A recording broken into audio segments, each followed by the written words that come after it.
이솝우화 중에 황금알을 낳는 거위라는 동화 이야기가 있습니다. 어느 시골에 가난한 농부가 성실히 열심히 살고 있었는데 밭에 나가서 일을 하는데 어디서 거위가 우는 소리가 들리는 거예요.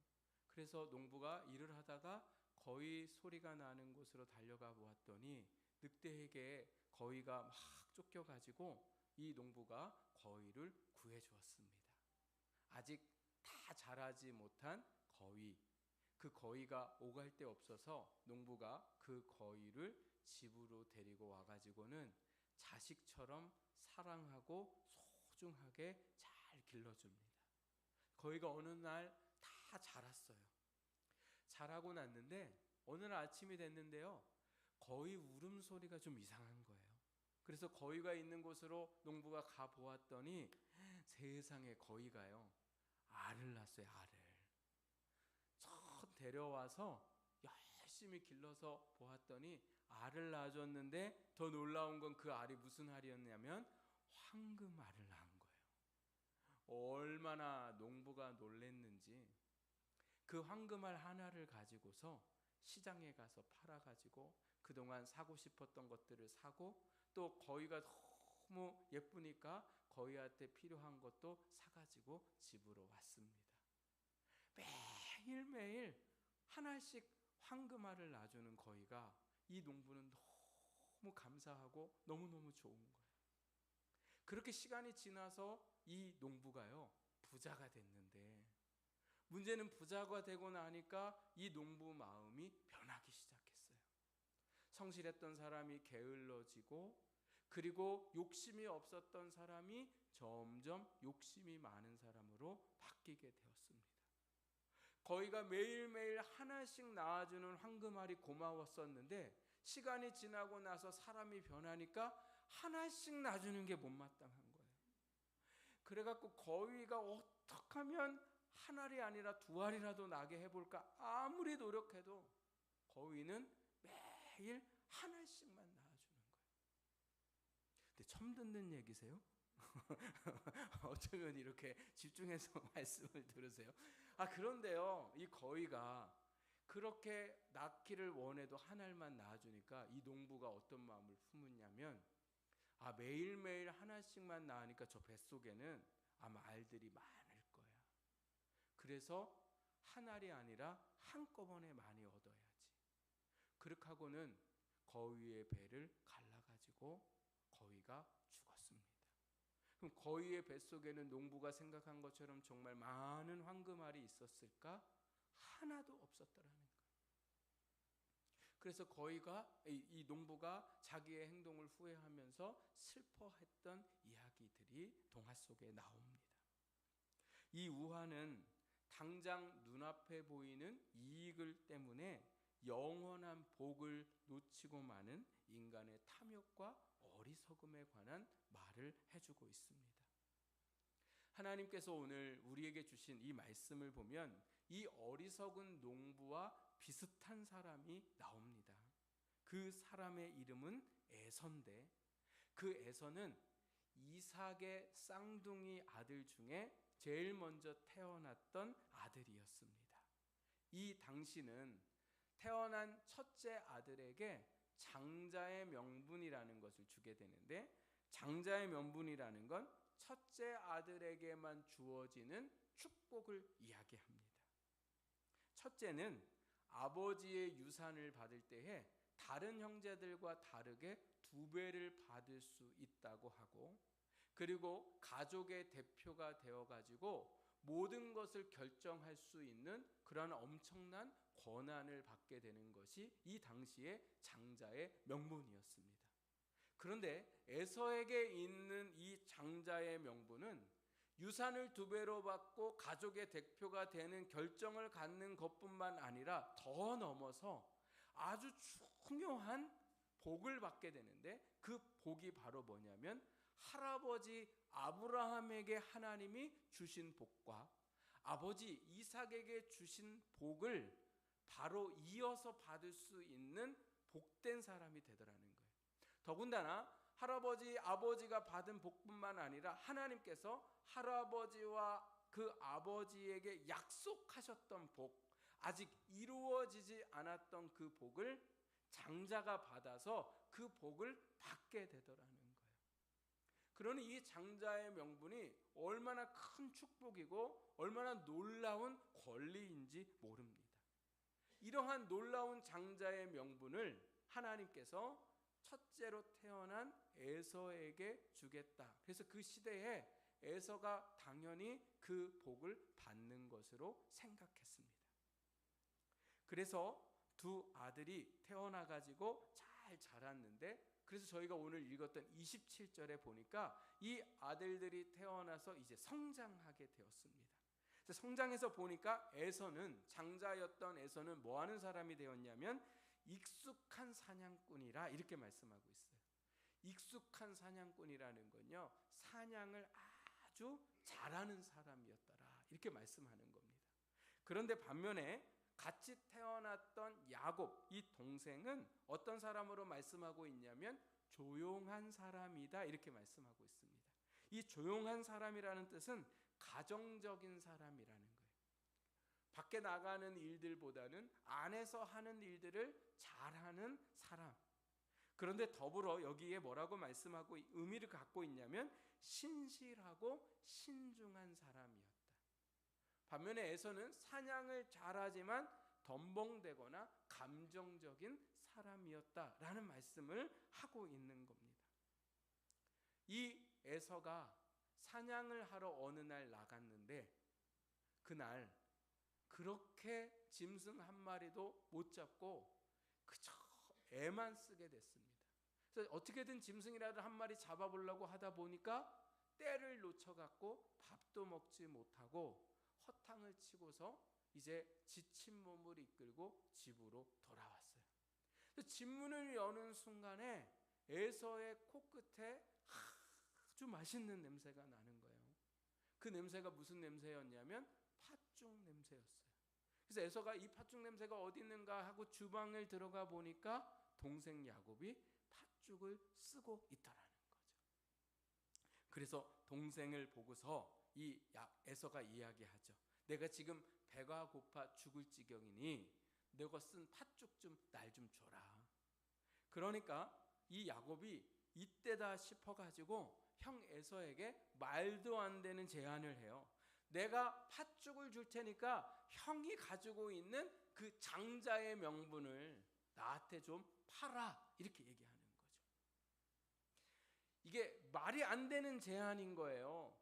어떻게 그 대단한 장자의 명분을 팥죽 한 그릇에 야곱이 살려고 하는 마음을 갖는다는 그 자체가 도둑놈 심보인데 야곱의 이름의 뜻이 도둑놈이에요. 그러니까 되든 안 되든 야곱이요, 이 형을 보니까 이 배가 고프니까 이거 팔 수 있을 것 같은 거예요. 그래서 야곱이 제안을 했는데 사실 이거 되게 위험한 제안이에요. 이 감정적인 에서가 이거 나쁜 놈이네, 이거 어떻게 날로 먹으려고 그래, 어떻게 장자의 명분을 그래 팥죽 한 그릇에 살라고 그래 이놈의 새끼 이러면서 때려서 혼을 낼 수도 있는 상황인데 야곱은 일단 형한테 이거를 제안해 보기로 하죠. 그래가지고 형한테 얘기를 하고 형이 화를 내나 안 내나 눈치를 보고 있는데 야곱의 걱정과는 전혀 반대로 에서가요 생각도 안 하고 이렇게 말합니다. 32절 말씀 우리 같이 한번 읽어볼까요? 에서가 이르되 내가 죽게 되었으니 이 장자의 명분이 내게 무엇이 유익하리요 이렇게 말씀했어요. 내가 지금 죽을 지경인데 장자의 명분이 뭐가 중요하냐, 네가 파는 팥죽을 내가 장자의 명분과 바꾸겠다 이렇게 얘기하는 거죠. 물론 에서가 팥죽 한 그릇에 장자의 명분을 판다는 건 말이 안 되는 이야기입니다. 에서도 알아요. 내가 아무리 너한테 판다고 해도 이 판다고 한들 이걸 살 수 있냐? 살 수 없더라는 거죠. 결국 나중에 아버지가 돌아가실 때가 됐을 때에 장자의 명분의 축복을 누구한테 해주려고 합니까? 에서한테 해주려고 하잖아요. 그때 에서가 얘기해야죠. 아버지, 내가 팥죽에 팔았어요. 그러니까 나한테 축복기도 해주지 말고 동생한테 해주세요. 이렇게 해야 되는데 에서가 팔았음에도 불구하고 어떻게 해요? 축복 기도를 받으려고 하잖아요. 왜요? 에서는 알았어요. 내가 팥죽 한 그릇 판다고 해도 이 장자의 명분이 에서의 야곱에게 가지 않는다는 것을. 그런데 이 당연한 이야기를 하나님은 어떻게 보고 계시냐? 이 에서의 행동을 어떻게 보고 계시냐? 야곱이 에서가 팥죽 한 그릇으로 장자의 명분을 비록 팔았지만 에서도 아니라는 걸 알았지만 하나님은 다르게 보셨더라는 거예요. 하나님은 어떻게 보셨을까요? 34절에 이 에서의 행동에 대해서 이렇게 말씀하고 있습니다. 야곱이 떡과 팥죽을 에서에게 주매 에서가 먹으며 마시고 일어나 갔으니 에서가 장자의 명분을 가볍게 여김이었더라. 아멘. 에서가 장자의 명분을 어떻게 여겼다고요? 가볍게 여겼다. 이거 지금 누가 보시는 거예요? 하나님이 그렇게 보셨더라는 거예요. 엄청난 복인데 그 엄청난 복을 지금 이 순간의 배고픔 때문에 그것을 포기하고 있는 그 에서의 행동을 가볍게 여겼다. 근데 이 가볍게 여겼다라는 이 단어의 히브리어의 원래 해석을 보면 이렇습니다. 경홀히 여기고 경멸하고 업신 여겼다. 자기가 가지고 있는 이 장자의 명분을 그렇게 중요하게 여기지 않고 팥죽 한 그릇보다 못하게 이 에서가 여겼더라는 거예요. 그리고 하나님은 그것을 알고 계셨다. 이렇게 말씀하고 있는 거죠. 에서의 모습이 여러분 지혜롭습니까? 아니면 어리석습니까? 어리석어요.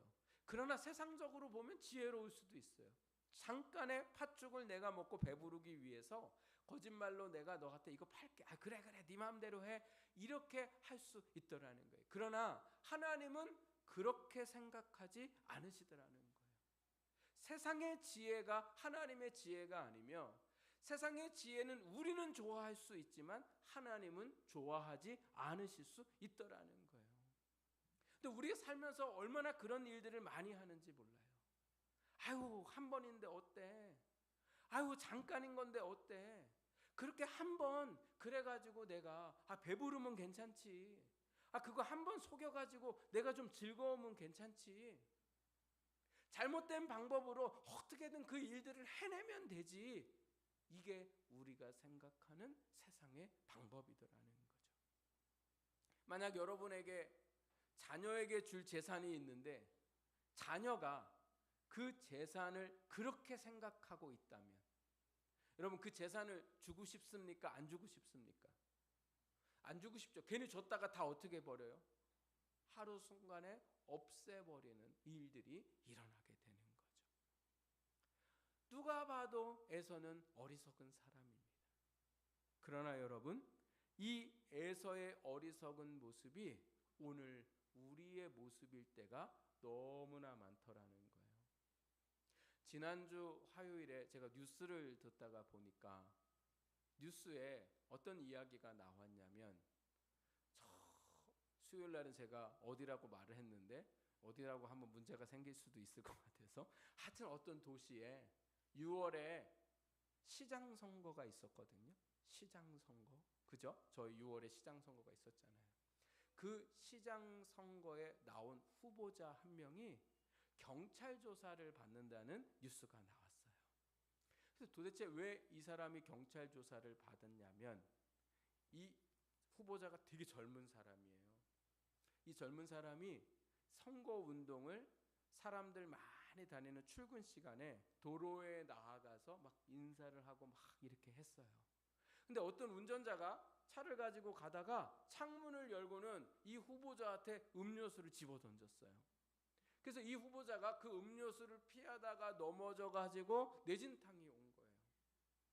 그래서 이 후보자가 이제 앰뷸런스를 타고 병원을 가게 됐는데 별 문제 아닌 거잖아요. 근데 경찰에서 왜 조사를 했냐? 자작극인 게 의심되는 거예요. 그래서 경찰이 조사해 보니까 그 음료수 던진 사람이 누구냐면 이 후보자가 다니는 헬스장 관장이에요. 둘이 얼마나 친한지. 그랬는데 그 일이 있기 아침 그 전날 저녁에 서로 통화를 해갖고 짰어요. 내가 이렇게 던질 테니까 넌 이렇게 피해. 그리고 기절한 것처럼 해. 그러니까 어디서 앰뷸런스가 와가지고 이 사람을 태워가지고 병원에 갔는데 가까운 병원에는 안 가고 10km가 넘는 병원에 갔는데 그 병원이 누구 병원이었냐면 아버지 병원이었어요. 그래서 뇌진탕 진단을 받았는데 그 진단도 거짓말인 거죠. 그래서 나중에 이 일이 가짜인 게 밝혀지게 돼가지고 결국 지난 7월 8일 날 이 후보자가 위계 공무집행 방해와 공직선거법 위반 혐의로 구속되었다라는 뉴스를 제가 보게 되었습니다. 이게 무슨 망신이에요? 세상에 젊은 사람이 왜 이런 짓을 했을까요? 동정표를 얻으려고요. 지금은 안 되어도 나중에라도 사람들에게 자기를 각인시키려고요. 자기가 이렇게까지 반대측 사람들에게 핍박을 받았지만 끝까지 그 일들을 완수했다는 걸 보여주려고요. 그런데 아버지 병원도 알려져서 망신이요. 이 사람이 속해 있는 당도 너무 당황스럽고 너무 어떻게 해야 될지 모르는 거예요. 왜요? 이런 사람을 후보자로 했으니까 당의 이름도 땅에 떨어져서 사람들이 오히려 그 당을 신뢰하지 못하게 만들었더라는 거예요. 왜 이런 일을 했을까요? 시장이 되고자 하는 그 팥죽을 너무나 좋아해서 양심도 다 팔아버리는 거죠. 이게 얼마나 부끄러운 일입니까? 결국 이 사람은 어떻게 될까요? 앞으로 정치에 나올 수도 없을 거예요. 혹시 모르죠. 또 국민들이 다 잊어버리니 나는 또 몇 년 뒤에 또 나갈 거야 이렇게 할 수도 있어요. 그런데 누가 이 사람을 뽑아줄까요? 잠시의 유익 때문에 인간으로서 그리고 시장의 후보자 이런 사람이 어떻게 시장의 후보자로 나올 수 있냐고요. 이 사람이 만약에 됐다고 생각해 보세요. 그 도시가 잘 돌아갈까요? 어디 이 사람뿐이겠습니까? 돈 몇 푼 더 벌려고 고객을 숨기는 장사꾼들이 얼마나 많은지 모릅니다. 이 뉴스에 이어서 나온 뉴스가 저를 또 깜짝 놀라게 했는데 이 정유사들 있죠. 정유사들. 전쟁 때문에 기름값이 많이 오른 줄 알았더니 이 정유사들이요. 단합을 해가지고 같이 기름을 더 많이 올려버렸어요. 또 보니까 빵값이 많이 올랐잖아요. 빵값이 많이 오른 이유는 원료가 많이 올라서 그런데 이 원료 오른 것도 뭐가 문제냐면 이 빵 만드는 회사들이 또 단합을 한 거예요. 그래서 원료가 올라갔을 때 비싸게 올리고 원료값이 내려갔는데도 불구하고 안 내린 거예요. 그래서 벌금을 엄청나게 지금 맞았는데 왜 이런 일들이 일어납니까? 그 달콤한 팥죽 때문에 뭐를 안 지키는 거예요? 인간의 도리. 성경으로 말하면 에서가 장자의 명분을 가볍게 여긴 것처럼 그 사람들이 그러했더라는 거예요. 하나님이 이 땅을 창조하시고 사람에게 주신 복 가운데에 하나님은 어떤 것을 명령하셨냐면 복을 주시고 그들에게 이 땅을 다스리라고 말씀을 하셨어요.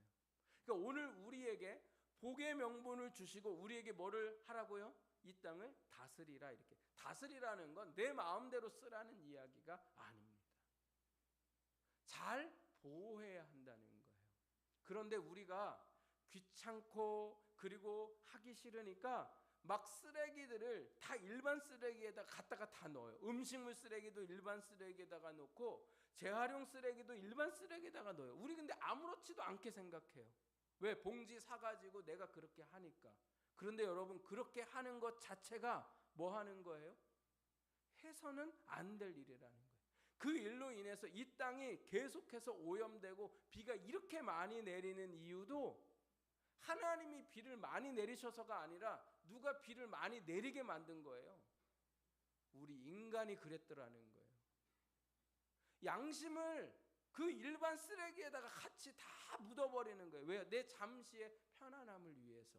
찔리는 분들 계시죠, 여기? 저도 마찬가지예요. 플라스틱은 플라스틱대로, 음식물 쓰레기는 음식물 쓰레기대로, 이 아무것도 아닌 게 저희가 여기 모여 있는 사람들이 만약에 다 그렇게 엉터리로 해본다고 생각해 보세요. 자연은 금방 망가집니다. 하민이 하진이 귀엽습니까? 안 귀엽습니까? 안 귀여우세요? 쟤네가 다 짊어져야 된다고요. 쟤네가. 우리가 그렇게 살기 시작하면 어른들이 쟤네한테 용돈 주는 거 좋은 일이에요. 예뻐하는 거 좋은 일이에요. 그러나 쓰레기 처리 잘하는 거 쟤네한테 더 잘하는 일인 줄 아시기 바랍니다. 엉터리로 하시면 안 돼요. 특히 성도들은 말이에요.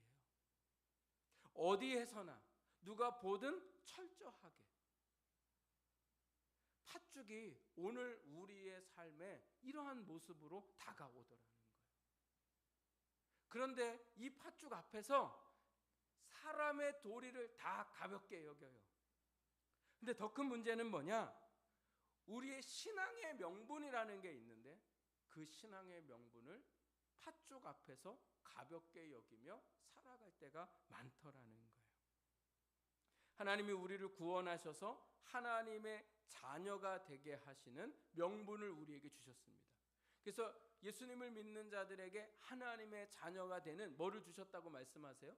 권세를 주셨다 이렇게 말씀하시죠. 하나님의 자녀가 가져야 할 권한, 그게 오늘 우리에게 주어졌어요. 그런데 눈앞에 잠깐의 즐거움과 또 여행이라는 그 즐거움 앞에서 우리가 당연스럽게 지켜야 할 주의를 안 지키며 살아가고, 또 직장에서 좀 더 인정받고 돈을 벌 수 있다는 그 유혹 앞에서 예배자의 명분을 지키지 못하고 살아가게 되더라는 거죠. 또 삶이 좀 팍팍하고 배고프다는 핑계로 하나님의 것을 온전히 구별하여 드리지 못하고 하나님의 것을 도적질하는 일들이 우리 앞에 일어나고 있더라는 거예요.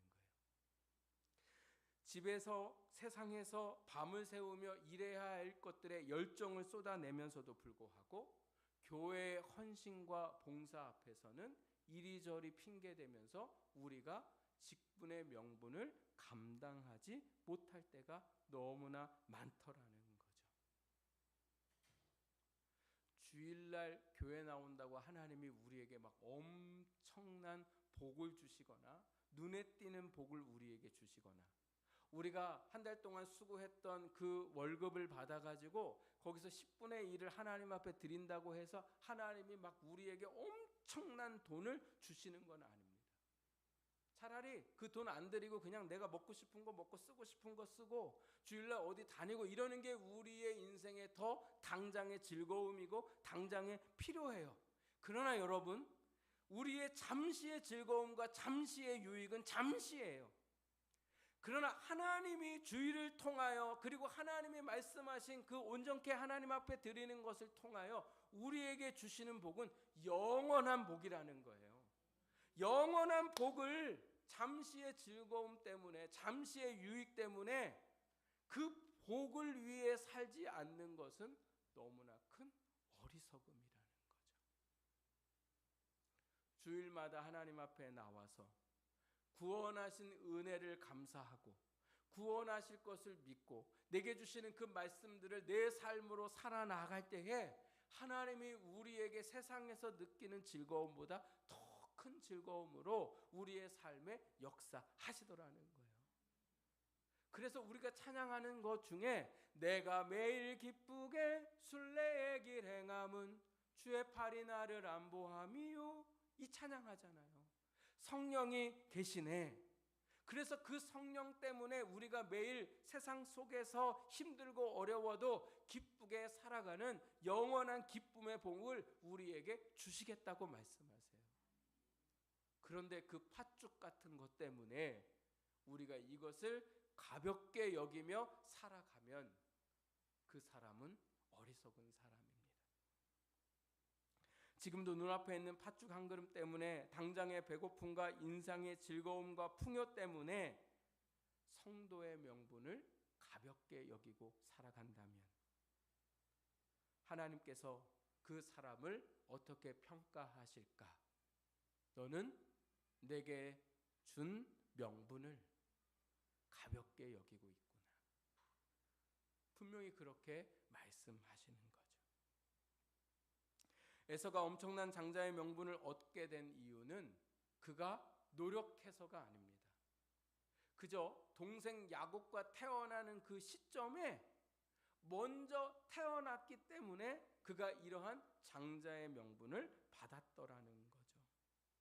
그런데 거저 받아서 그런지 에서는 장자의 명분을 그렇게 중요하게 여기지 않았습니다. 그런데 반면에 장자의 명분을 받을 수 없었던 둘째 야곱은 어떻게 해서라도 장자의 명분을 받고 싶었던 거죠. 야곱이 이 장자의 명분을 받고 싶었던 그 이유는, 저희가 아까 야곱이 자랐는데 야곱은 어떤 사람이라고요? 조용한 사람이었다, 가정적인 사람이었다는 그 말 안에 또 어떤 말씀이 있었어요? 신실했던 사람이었다. 그러니까 야곱은 형이 가진 그 장자의 명분, 아버지의 재산을 2배로 받고 가족의 대표가 돼서 권한을 행사할 수 있는 것 때문에 장자의 명분을 받으려고 한 게 아니라, 야곱이 그렇게 장자의 명분을 받으려고 한 건 할아버지 아브라함과 아버지 이삭에게 하나님의 주신 그 장자의 복을 내게 갖고 오고 싶은 그 선한 욕심이 있었더라는 거예요. 돈 때문에 그런 게 아니라 하나님이 주신 복을 그 아버지 이삭으로부터 들었어요. 하나님이 너의 할아버지에게 이런 복을 주셨고 나에게 이런 복을 주셨고, 이런 복 주셨던 그 복이 야곱은 받고 싶어도 못 받아요. 왜요? 하나님이 장자에게만 주시겠다고 말씀하셨기 때문에 그렇죠. 근데 야곱은 태어나 보니까 간발의 차이로 둘째가 됐어요. 너무 속상한 거예요. 그래서 어떻게 해라든 이 장자의 명분을 자기 것으로 만들고 싶었던 거죠. 그러던 어느 날 팥죽을 썼는데 형이 사냥에 나갔다가 허탕치고 들어와가지고 팥죽을 달라고 있는 거예요. 그래서 어떤 목사님들이 이 말씀을 이렇게 말씀하기도 해요. 야곱이 얼마나 계획적인 사람인지 형이 허탕치고 올 줄 알고 팥죽을 그날 썼다는 거예요. 근데 제가 주석을 아무리 찾아봐도 그런 말이 안 나와요. 왜 야곱이 팥죽을 썼는지 주석을 찾았는데 안 나와요. 도대체 야곱은 그날 왜 팥죽을 썼을까? 근데 어떤 주석, 현대 성서 주석이라는 주석이 있는데 제가 그걸 찾아보니까 거기 이렇게 말씀하고 있어요. 야곱이 팥죽을 쓴 이유는 야곱도 집안일을 하다가 보니까 때를 놓쳐가지고 너무 허기가 져가지고 팥죽을 써서 먹으려고 했더라는 거예요. 그랬는데 먹으려고 하는 순간 누가 들어온 거예요? 에서가 들어왔어요. 여기서 뭐가 다르냐? 에서는 자기의 배고픔을 이기기 위해서 팥죽 한 그릇에 장자의 명분을 팔았지만 야곱도 엄청나게 배가 고픈데 장자의 명분을 살려고 뭐를 참아요? 배고픔을 참았더라는 거예요. 내가 먹지 않고 팥죽을 팔아서 장자의 명분을 사고 싶은 마음이 있더라는 거예요. 저는 보릿고개가 잘 뭔지 몰라요. 하여튼 겨울 때에 봄이 되기 전에 뭐가 좀 나야 되는데 뭐가 먹을 게 없는 이 상황에 어른들이 그럼에도 불구하고 감자를 심어야 되니까 감자가 싹이 난 그거를 안 드시고 그거를 뭐 해요? 심어서 하여튼 그 다음에 왜 그래? 얼른 지금 배고픈 게 중요하지. 그거 감자 심어갖고 언제 감자나요? 감자 하는데 비가 많이 오거나 날씨가 이상해서 감자 안 나올 수도 있잖아요. 그냥 먹는 게 나요? 심는 게 나요? 에? 어느 게 지혜로운 거예요? 당장 배고픈 거 먹는 게 나요? 좀 배고파도 참고 감자를 갖다 심는 게 나요? 심는 게 낫잖아요. 야곱이 그랬다는 거예요. 당장 내가 배고프지만 이 팥죽 한 그릇이라도 내가 안 먹고 장자의 명분을 얻을 수 있다면. 하나님은 야곱의 그것을 보신 거예요. 그러나 여러분, 이 말씀을 오해하시면 안 됩니다. 어떤 방법을 쓰더라도 장자의 명분을 얻어야 신앙이다, 이렇게 가르치는 게 아니에요. 야곱의 행동은 잘못됐어요. 야곱의 행동은 이러지 말아야 돼요. 왜요? 사실은 하나님이 야곱이 태어날 때부터 장자의 명분을 야곱에게 주기로 하나님이 작정하셨어요. 근데 에서도 몰랐고 야곱도 몰랐어요. 근데 야곱의 방법은 잘못됐어요. 그냥 장자가 못된 걸 인정하는 거예요. 그래야 되는데 어떻게라도 이렇게 하는 거죠. 나중에는 아버지가 돌아가시려고 해서 에서에게 장자의 축복을 해주려고 할 때에 아버지를 속이고서는 자기가 장자의 축복을 야곱이 받게 되거든요. 그것도 하나님이 기뻐하시는 모습이 아니에요. 죄예요, 죄. 그런데 이 말씀이 오늘 우리에게 하시고자 하는 말씀은 잠시의 유익 때문에 우리에게 있는 그 복을 포기하지 말라는 거예요. 힘들고 어려워도 내가 그 다른 길로 가는 게 아니라 그 복을 주심을 부여잡고 살아야 함을 오늘 우리에게 말씀하시더라는 거죠. 세상이 많이 바뀌었습니다. 세상이 많이 바뀌었고 우리의 직장도 너무, 직업의 종류도 너무 많습니다. 그러나 여러분, 우리의 직업이 여러 분류이고 세상이 너무 바뀌었어도 성도로서 지켜야 할 명분을 세상의 것 때문에 포기하지 않고 그것을 반드시 붙들려고 하는 그러한 삶이 오늘 우리에게 있어야 합니다. 제가 예배 전에 예배를 좀 시작하고 이렇게 보니까 하민이가 우리 아빠 옆에서 이렇게 앉아 있는 걸 보면서 참 많이 컸다라는 생각을 하게 돼요.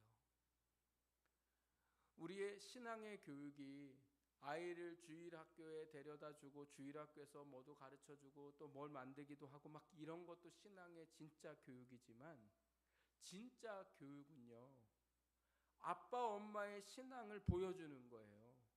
교회 권사님들, 할아버지 할머니들의 신앙이 어떤가를 보여주는 거예요. 그래야 그 아이가 그걸 보고 자라서 그 신앙을 배우더라는 거예요. 그런데 잠시 눈앞의 유익 때문에 아빠 엄마가 그냥 주일이든 하나님의 것이든 봉사든 하나님을 위해 하는 그 일들을 내가 그냥 별것도 아닌 것처럼 여기면 아이도 자라면서 그렇게 되더라는 거예요. 왜 아이가 주일 성수를 안 하고 왜 아이가 믿음의 생활을 안 할까? 그 책임이 누구에게 있을까요? 부모에게 있어요. 어른들에게 있다고요. 기도하지 않는 부모인데 어떻게 기도하는 자녀가 될 수 있겠냐고요. 물론 하나님이 어떤 방법이나 어떤 일들을 통해서 역사하실 수도 있겠지만 우리의 이 당장의 팥죽 때문에 자녀의 신앙을 망칠 수도 있더라는 거죠. 제가 아는 식당을 운영하는 권사님이 계셨는데 장사가 얼마나 잘 되는지 돈을 그냥 막 끌어모을 정도로 장사가 잘 됐어요. 장사가 잘 되면 사람이 시간적인 여유도 없고 몸도 너무 피곤하고 거의 몸이 망가지게 되죠. 근데 이 권사님이 너무 바쁘고 피곤한 중에도 반드시 하는 게 있었어요. 그게 바로 뭐냐면 새벽 기도예요. 근데 새벽 기도 여러분도 나와보셔서 알지만 피곤하면 나오고 싶습니까? 나오기 싫습니까? 나오기 힘들어요. 그런데 어느 날은 더 자고 싶은 마음이 들다가도 내가 이러면 안 되지. 하나님께서 내게 주신 복이 너무나 큰데 내가 교회에 나가서 잠시라도 교회와 목사님과 성도들을 위해서 내가 기도해야지. 이게 장사하느냐고 내가 하나님 앞에 하지 못하는 그 일들에 조금이라도 내가 기도로 봉사해야지. 이런 마음으로 하나님 앞에 나와서 기도했더라는 거예요. 저는 이 이야기를 들으면서 너무 참 다르다라는 생각을 하게 돼요. 보통 사람들이면 바쁘고 피곤한 중에도 새벽 기도 나와갖고 무슨 기도할 것 같아요? 하나님 더 잘 되게 해주십시오. 하여튼 돈을 청주시내 돈을 다 끌어모으게 해주시고 막 이렇게 기도해야 되잖아요. 그런데 무슨 기도를 한다고요? 자기가 너무 식당에 바빠서 교회 일들을 못하고 봉사를 못하니까 교회를 위해서 내가 기도해야지. 이미 내가 받은 복이 너무 커서 교회를 위해서 내가 기도해야지. 그리고 형제들이 이 권사님이 너무 바쁘니까 모이기만 하면 얘기한대요. 이번엔 제발 시간 좀 내서 주일이라도 껴가지고 우리 형제들끼리 어디 좀 놀러 갔다 오자. 근데 이 권사님이요 말을 안 듣는데요. 근데 형제들도 교회 다니는 권사님들인데 지금 이 권사님한테 그렇게 얘기하는 거예요. 형제들끼리 좀 한번 놀러 가자. 근데 너 때문에 못 놀러 가. 그래서 어느 때는 막 화도 내고 욕도 하고 막 이렇게 한대요. 근데 이 권사님이 그 형제들한테 이렇게 얘기했대요. 세상에 아무리 좋은 것도 하나님께 예배드리는 우리 교회보다 좋을 수 없고, 너희들이 내게 귀한 형제지만 우리 교회 성도들과 영적인 교제를 나누는 것이 나에게 큰 기쁨이야. 야, 목사보다 나아요. 목사보다. 우리 교회에 이런 성도님, 이런 권사님 좀 계시면 좋을 것 같아요. 네. 세상에 어떤 것보다 하나님께 예배드리는 이 교회가 나에게 가장 큰 즐거움이고 나에게 가장 큰 기쁨이야. 또 교회 재정에 여러 필요한 부분이 있으면 그 교회에 필요한 재정들을 사람들 몰래 헌금을 하고, 그러면서도 하나님께 받은 것밖에 드릴 게 없어서 죄송하다고 말하고, 또 교회 봉사를 사람들이 있는 곳에서 와서 하지 못하니까 교회 사람들이 청소하기 부담스러워하는 곳을 도맡아서 주중에 나와서 청소를 하고 가고. 근데 이 권사님한테 사람들이 뒤에서 얼마나 많은 욕을 하는지, 봉사도 안 하고 아무것도 안 하고 저렇게 그냥 식당 일만 한다고 아무것도 모르니까요. 근데 권사님이 그런 얘기 다 들으면서도 그 이야기하는 사람들한테 뭐라고 하지도 않고 그저 그냥 웃고 넘기는 그런 권사님이 계셨어요. 나중에 이 권사님이 교회에서 장로 투표가 있었을 때에 그 교회의 장로가 되셨어요. 눈앞에 보이는 그 팥죽 앞에서 자기 예배자의 명분을 지키고 신앙의 명분을 지켰던 그 권사님이 나중에 장로가 되셔서 또 자기에게 맡겨진 일들을 지금도 잘 감당하고 계시는 것을 볼 수가 있습니다. 우리가 가정적으로는 장자가 아닐 수 있습니다. 둘째가 될 수도 있고 셋째가 될 수도 있고, 그러나 하나님 안에서 우리는 고귀한 명분을 받고 있습니다. 바로 예수 그리스도의 피값으로 사신 하나님의 자녀된 명분이며, 구원받은 성도의 명분이며, 주님의 몸된 교회를 섬기라고 주신 거룩한 직분의 명분을 하나님이 오늘 우리에게 주셨습니다. 이건 내가 잘나서 받은 것이 아니고 내가 노력하거나 애써서 받은 명분이 아닙니다. 하나님께서 예수님을 우리를 사랑하셔서 십자가에 내어주시고 우리에게 주신 귀하고 복된 명분입니다. 이 귀하고 복된 명분을 잠깐의 즐거움과 잠시의 유익을 위해 가볍게 여기거나 세상에 팔아넘기지 마십시오. 어떤 유혹 앞에서도, 가난이나 질병이나 힘들고 어려운 일 앞에서도 타협하지 않는 믿음의 장자들이 되시기를 주님의 이름으로 축복합니다.